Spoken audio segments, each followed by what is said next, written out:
একটু আস্তে আস্তে একটু আঙুলটা দেখলে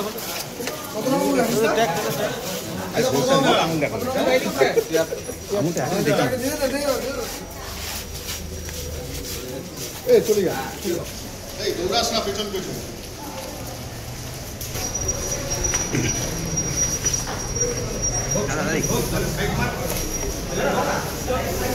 দাদা ভিতরে ঢুকো না দাদা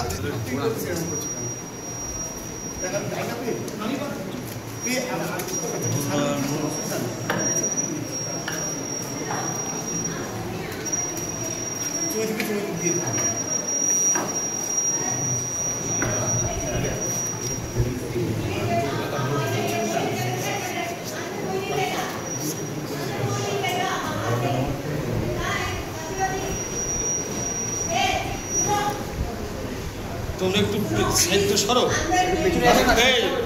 তোমরা একটু সাহিত্য সরো নাহলে দাদার ছবিটা আসছে না বাবু। হ্যাঁ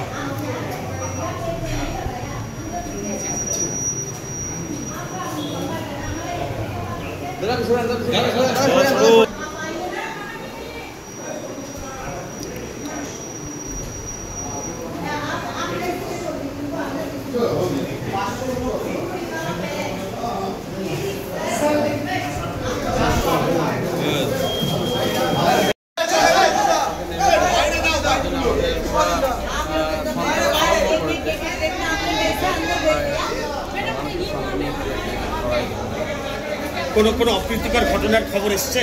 হ্যাঁ মিরাতে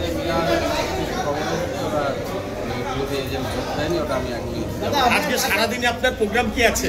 সারা কালীগঞ্জ বিধানসভাটাই আমার আপনার পাশের বুথেই ইভিএম খারাপ, এখনো পর্যন্ত মানুষ ভোট দিতে পারছে না। এটা তো এদের কালচার, এই যে আমাদের সকাল সকাল যে জনগণ স্বতঃস্ফূর্তভাবে ভোট দিতে বার হয়েছে, যার জন্য ওরা একটা পরিকল্পনা করে এই ইভিএমটা খারাপ করে রেখে যাতে জনগণ শিক্ষিত হয়ে বাড়ি চলে যায়, সেই ভোটারগুলো আমাদের যাতে না আসে সেটা আমরা দেখছি। এখন কোথায় যাবে? যেভাবে মানুষের দেখা যাচ্ছে যে অন্যান্য সময় যে ভিড় জন্মে বুথগুলিতে, মানুষের আগ্রহ থাকে, এক্ষেত্রে কেন উপনির্বাচনে মানুষের ভোট সংখ্যা কম লক্ষ্য করা যাচ্ছে এখনো পর্যন্ত? দেখুন আজকে তো দুর্যোগ একটু ইয়ে হবেই, কিন্তু উপনির্বাচনে এরা তো ভোটটাই মানুষের যে গণতান্ত্রিক অধিকার সেটাকে প্রয়োগ করতে যান, যার জন্য মানুষ বাড়ি থেকে বার হয় কম, কিন্তু এবার অন্যরকম ছাপ্পা ভোট লুট এরকম কোনো আশঙ্কা করছেন? অবশ্যই, এদের সেইটাই কালচার।